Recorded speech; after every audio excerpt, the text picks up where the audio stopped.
Hello everyone, this is Kelly Beard of KarmicTools.com, and this is your weekly forecast for February 15th to the 21st of 2026. So our week kicks off on Monday the 16th with Sun squaring off with Uranus. Last week our values had to change. This week maybe our focus or how we direct our energy with the Sun. As with any Uranus activation, this one disrupts the normal flow in order to facilitate what I call a break to realign moment. While sometimes disruptive and challenging, the ultimate result is refreshing in some way. Consider the energy that thickens, gathering for a severe thunderstorm, then releasing buckets of heavy, steady rain for hours.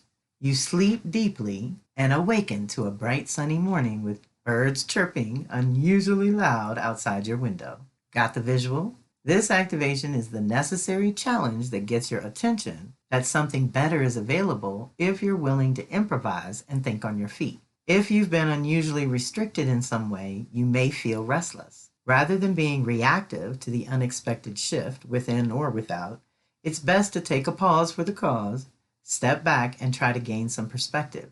Remember to be present. Too far in the past can be depressing, and too far in the future, and you cause yourself unnecessary anxiety.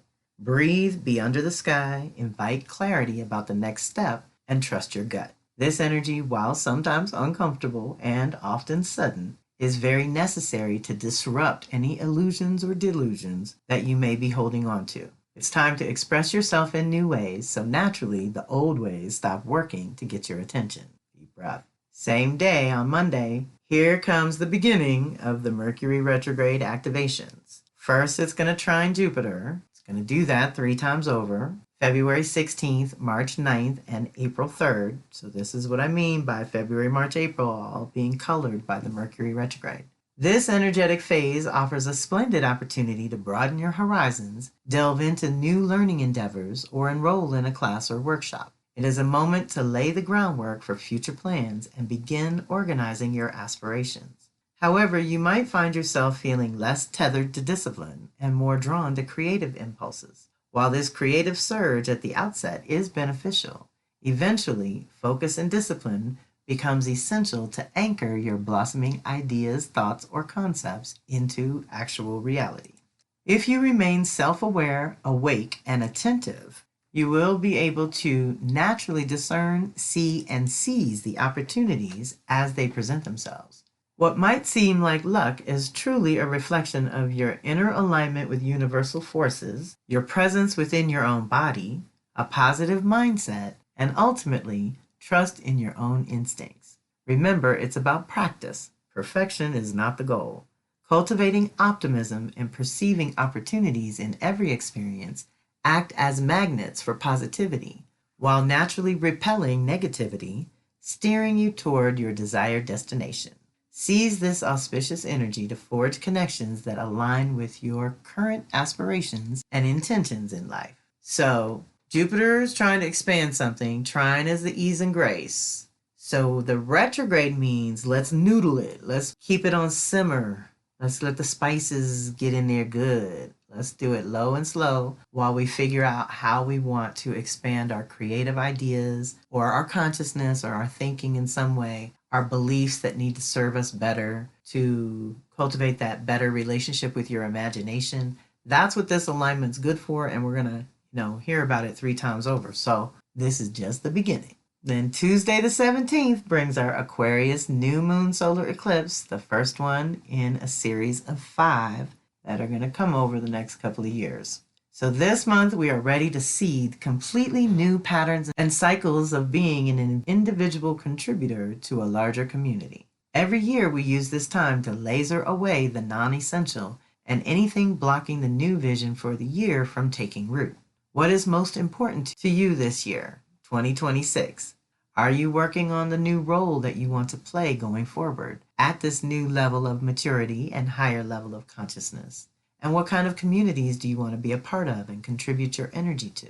These are all good questions to ask annually, but now we add the eclipse cycle to the mix, and you will have to do some research and reflection on previous Leo Aquarius eclipse years. So going back, 2018-19 would have been the last Leo Aquarius eclipses. Before that, 08 to 09, Before that, 1998 to 2000.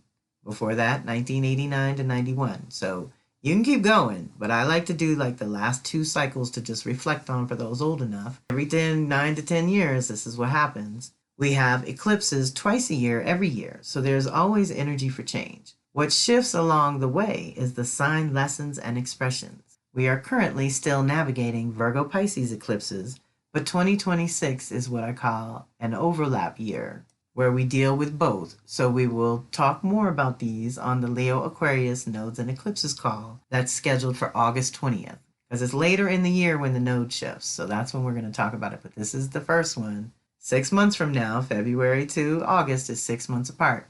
We'll really start the eclipses rolling.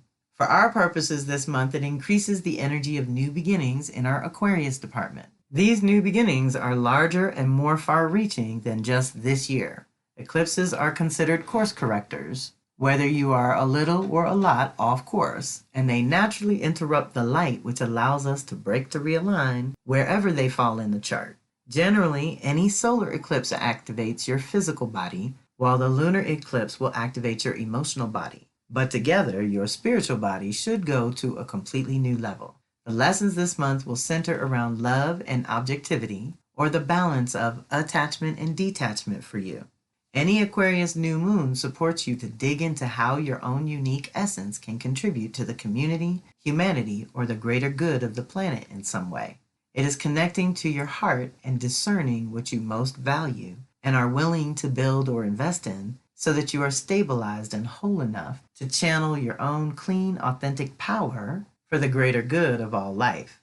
This month, my fixed babies are on deck. Aquarius is the initiation zone, Leo is the integration zone, and Taurus Scorpio become the growth and development zones. December, January has led right to here and now, so it is good to do a little review of what new Sagittarius truth and story is emerging, what new Capricorn reality and purpose you are creating that will contain, nurture, and protect your new Aquarian unique brilliance that wants to shine through you, even if it is simply living more completely centered in your own authentic self and sharing that with others. We so appreciate you. Shine that light. And this new moon, like I said, more than a new moon of connecting to your sovereignty and freedom and how you want to move through this world, your individuality. But the eclipse makes it a bigger cycle, a bigger pattern that we can reset and start anew. So reflecting on those years will help you see how you were changed over time in those same areas of life, Leo Aquarius, during 2018-19, 08-09, 98 to 2000, and 1989 to 91. All times where we had Leo Aquarius eclipses. So do a little digging, look at your journals, your photos, things like that. Leo Aquarius is very much about how you do shine your light within the context of the community, how you express yourself in a unique way, and how you look to and move toward the future. You know, in our world, we do a lot of ancestor work looking at the past, but right now there's so much Aquarian energy swirling about. We have no choice but to consider the future because there's so much new energy to assimilate. And know that Uranus rules Aquarius, and Uranus is, squaring up with our personal planets at this time up in the sky. And so we have to change something. It's kind of a 1-2 punch. Okay, if you change this, other things are going to change naturally, and that'd be good. And I'm always preaching about choosing change rather than having it imposed on you. So real quick, before we get to the big one, I changed the date on my Venus circle to Thursday, February 19th. We are at the crown chakra in Pisces, reclaiming, coming back down to have something in form by September. And on the reclamation side, I often have guest teachers. And this month is Tanya Melendez of TarotLifeCoach.com.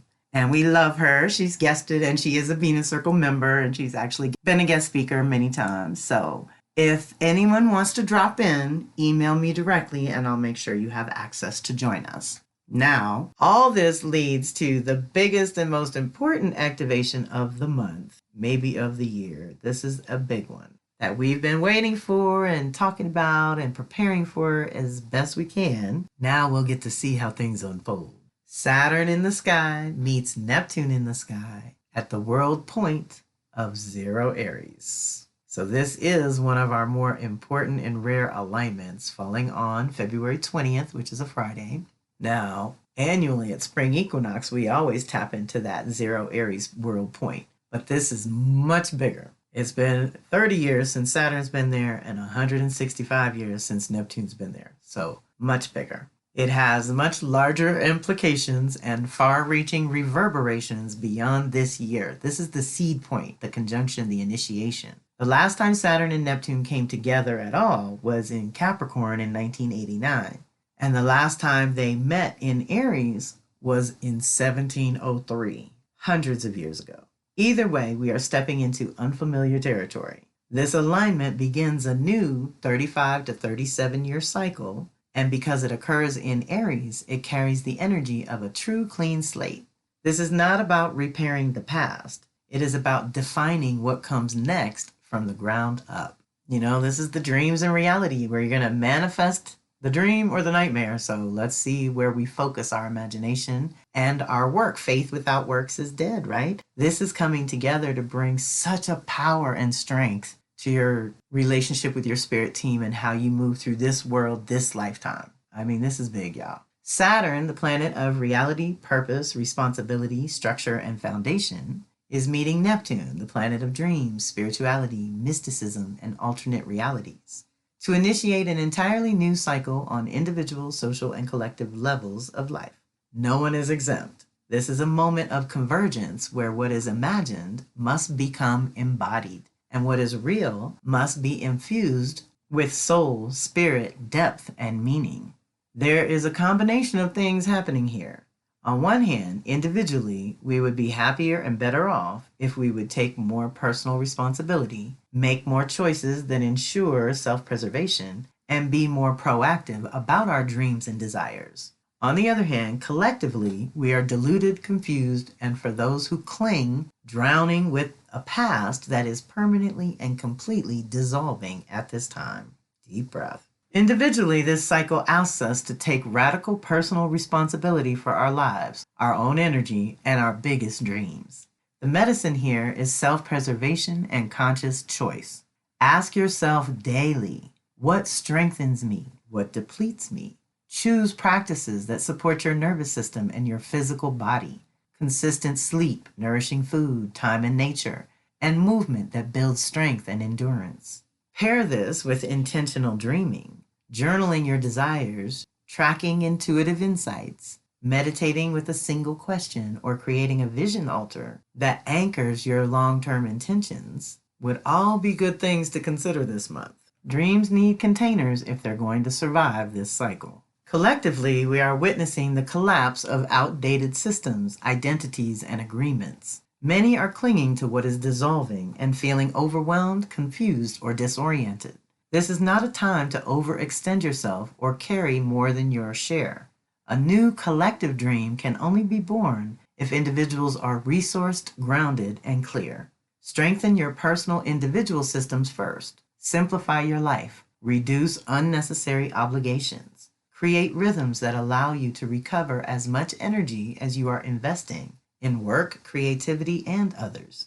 If the universe moves in an expand and contract rhythm, Saturn and Neptune together mark a reset point, a pause where we reorient before moving forward again. This is a powerful time for a personal audit of your life. What structures are worth keeping? What beliefs, habits, or commitments have lost their vitality? Let what is empty fall away so something meaningful can take its place. Ashe. On a personal level, this alignment may activate extremes within and around you. Saturn wants definition, discipline, and manifestation. Neptune wants surrender, intuition, and trust in the unseen. The work is to practice both. Ground your mystical insights through practical action. Write things down, set timelines, make small daily commitments. At the same time, soften rigid plans by leaving space for rest, creativity, and intuition. Shadow Neptune creates mental fog, escapism, and confusion. Shadow Saturn creates fear, doubt, and pessimism. Together, they can drain your vitality if you are not conscious. Commit to daily spiritual and physical practices. Breathwork, prayer, journaling, strength training, walking, or grounding rituals that keep you present, responsive, and embodied rather than exhausted and reactive.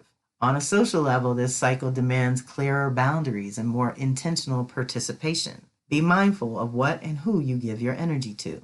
Define your role in group spaces rather than defaulting into over responsibility or invisibility. Those extremes, too much, not enough. Maintain consistent health practices so you can stay clear and discerning while navigating collective stress, misinformation, and emotional contagion. Okay? If you're in an energy field where it's all crazy, and especially right now in February, March, while we're moving through Pisces, we're very absorbent and very sensitive. So manage those boundaries. And even bigger, because we've got Pisces planet Neptune engaging with Saturn, which is asking us to get real and be present. If it's too much, it's too much for your personal system. You have to pull back and recalibrate and make better choices that serve your system. On a collective level, this is the birth of a new cycle of time, a resetting of the clock. We are not just witnessing change, we are actively shaping the dream that will carry us forward. The question is not what is ending, but what are you willing to embody, sustain, and protect